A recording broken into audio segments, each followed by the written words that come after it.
नमस्कार दोस्तों, फिर से आपका स्वागत है लोक भारती हिंदी इस YouTube चैनल पर। सातारा जिला हिंदी अध्यापक मंडल सातारा और लोक भारती हिंदी के संयुक्त तत्वाधान में यहाँ पर आपका मार्गदर्शन किया जा रहा है।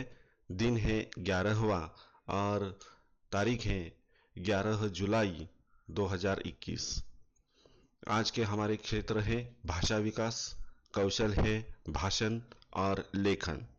इसके लिए अध्ययन निष्पत्ति दी गई है। देखिए, सुनी अथवा पढ़ी रचनाओं जैसे हास्य, साहसिक, सामाजिक आदि विषयों पर आधारित कहानी, कविता आदि की विषय वस्तु, घटनाओं, चित्रों और पात्रों, शीर्षक आदि के बारे में बातचीत करते हैं अथवा प्रश्न पूछते हैं अथवा अपनी बात के लिए तर्क देते हैं अथवा निष्कर्ष निकालते हैं। इस अध्ययन निष्पत्ति को लेकर आज हम उपस्थित हैं। इसमें सबसे पहले देखिए, चित्र दिया है, आओ पता करें। अब इस चित्र को देखना है, देखने के बाद समझना है कि अरे प्राकृतिक आपदा है, भूचाल आया हुआ है, तो इस भूचाल से संबंधित चित्र को देखकर इसके बारे में हमें चर्चा करनी है, इसके कारणों पर चर्चा करनी है। तो इसमें देखिए, चित्र के माध्यम से आपदाओं के कारणों की चर्चा करवाएं, प्राकृतिक आपदाओं के बचाव के तरीकों पर चर्चा करवाएं। तो इसका जो पाठ है, पिछली कक्षा में यानी 5वीं कक्षा में यह पाठ दिया है, जिसका नाम है 16वां पाठ है बचाव। पढ़ो, समझो और आपस में श्रुत लेखन करो। इसमें देखिए, सबसे पहले भूचाल के बारे में, भूकंप के बारे में बताया है। पृथ्वी के भीतर चट्टानों की परतों के आगे पीछे खिसकने से धरती हिलने लगती है, यही भूकंप है। इससे छत, दीवारें आदि गिरने लगती है। ऐसे समय हमें तुरंत घर के बाहर खुली जगह में आ जाना चाहिए या मेज, लकड़ी के तख्त के नीचे, दरवाजे के पीछे छिपना चाहिए। अब देखिए, यह भूकंप जब आता है, क्यों आता है, इसके पीछे कारण भी है।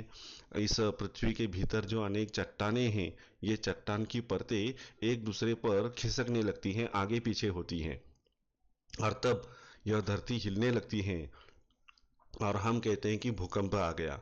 इससे क्या होता है, जो इमारत है, इस इमारत की छत या दीवारें गिरने लगती हैं अगर भूकंप बड़ा हो तो हमें क्या करना चाहिए, अपने आप की रक्षा करनी चाहिए। सबसे पहले घर से बाहर निकलकर खुले मैदान में जाना चाहिए। अगर ऐसा संभव नहीं है तो किसी मेज या लकड़ी तख्त के नीचे जाकर बैठ जाइए। इससे क्या होता है, अगर ऊपर से कोई चीज गिर गई तो हमारी रक्षा हो सकती है। इसके अलावा दरवाजे के पीछे जाकर छिपना चाहिए, ताकि जो वस्तुएं हैं, ये वस्तुएं हमारे सिर में कोई चोट ना आए और हम बच सके। इसलिए ऐसे सुरक्षित स्थान पर आप बैठ सकते हैं। अगली प्राकृतिक आपदा है, देखिए, बाढ़। लगातार अधिक बारिश होने पर नदी नाले पानी से भरकर बहने लगते हैं। नदी के आसपास के गांवों, बस्तियों, इमारतों आदि में पानी भरने लगता है, फसलें नष्ट हो जाती हैं, यही बाढ़ है। पानी के बढ़ने की सूचना प्राप्त होते ही हमें सुरक्षित स्थान पर पहुंच जाना चाहिए। तो यहाँ पर लगातार बरसात होने से, बारिश होने से नदी में जो पानी बढ़ जाता है, इससे यह पानी घरों में घुस जाता है, गांव में घुस जाता है और सारी बातें ठप्प हो जाती हैं। तो आपको क्या करना चाहिए, एक तो रेडियो या फिर टीवी पर जो खबरें सुनाई देती हैं उसकी तरफ ध्यान देना चाहिए और ऐसी खबर आपको प्राप्त होते ही पूरे इंतजाम के साथ, पूरी तैयारी के साथ हमें वहां से निकलकर किसी ऊंचे स्थान पर सुरक्षित रूप में पहुंचना चाहिए। यहाँ पर देखिए, वो यह आदमी किस तरह से सीढ़ी लगाकर एक ऊंचे स्थान पर, पेड़ पर जाकर बैठा हुआ है। तो इस तरह से हमें सुरक्षा के उपाय करने हैं। बाढ़ आने के बाद जो जानवर हैं, इनको भी बचाना है। जो फंसे हुए लोग हैं छत पर, उनको भी मदद करनी चाहिए और इस तरह से एक दूसरे की सहायता हम कर सकते हैं। और तीसरी आपदा दी है सुनामी। इसमें देखिए, समुद्र के तल में भूकंप आने पर ऊंची ऊंची लहरें उत्पन्न होती हैं, यही सुनामी है। सुनामी की सूचना मिलते ही तटवर्ती प्रदेश में रहने वाले लोगों को तुरंत सुरक्षित स्थानों पर चले जाना चाहिए। हमें समुद्र तट को पाट कर बस्तियां नहीं बनानी चाहिए। सुनामी की पूर्व सूचना देने वाले यंत्र आजकल विकसित हो रहे हैं। तो समंदर के किनारे बस्तियां बनाते समय ज़रा ध्यान रखें कि उससे सुरक्षित अंतर होना चाहिए, और जो प्राकृतिक स्रोत है उसको कभी भी हाथ नहीं लगाना चाहिए।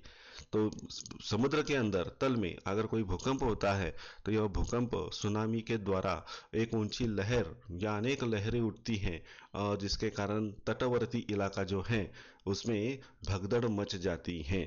तो ऐसे कई यंत्र बिठाए गए हैं कि जो पूर्व सूचना आपको देते हैं कि सुनामी आने वाली है। तो तटवर्ती भाग से आपको जितना आप अंदर जा सके जमीन के ऊपर उतना आपको जाना है और सुरक्षित स्थान पर रुकना है। तो इस तरह से ये आपदाएं आती हैं, तो इसमें हमारा व्यवहार कौन सा होगा, इसके बारे में छात्रों से चर्चा करवानी है। अब यह वही बातें यहाँ पर दी गई हैं, देखिए। चित्र में देखकर प्राकृतिक आपदाएं कौन कौन सी हैं बताओ। तो यह पहला चित्र है बाढ़ का, और दूसरा चित्र है सुनामी का। किसी एक प्राकृतिक आपदा के बारे में जानकारी बताओ। तो जो जानकारी आपको दी गई है वही जानकारी आप यहाँ पर दे सकते हो। भूकंप आदि भूकंप की आपदा के समय कौन सी सावधानियां आवश्यक हैं। जब भूकंप आता है तो कौन सी सावधानियां हमें लेनी है, जो कि ऊपर के चित्र में दी है उसे देख लीजिए और लिखिए। आओ सक्षम बने, परिच्छेद का श्रुत लेखन कराएं। अब ये जो परिच्छेद है, यह जो चित्र है, इस चित्र को देखिए और इसका वर्णन अपनी भाषा में, हिंदी भाषा में करने का प्रयत्न कीजिए। अंतर्जाल की सहायता से आपदाओं की जानकारी प्राप्त करना। इंटरनेट के जरिए ये जो प्राकृतिक आपदाएं हैं इनके बारे में और अधिक जानकारी आप कर सकते हो, और इसके लिए पूरक साहित्य स्रोत दिया है, दीक्षा ऐप का प्रयोग करें। तो यहाँ पर दीक्षा ऐप का प्रयोग लिंक दी है, इस पर क्लिक कीजिए। इस पाठ के बारे में, इस कृतियों के बारे में और अधिक जानकारी आपको यहाँ पर प्राप्त होगी। तो आज के लिए बस इतना ही, हम यहाँ पर रुकते हैं। धन्यवाद।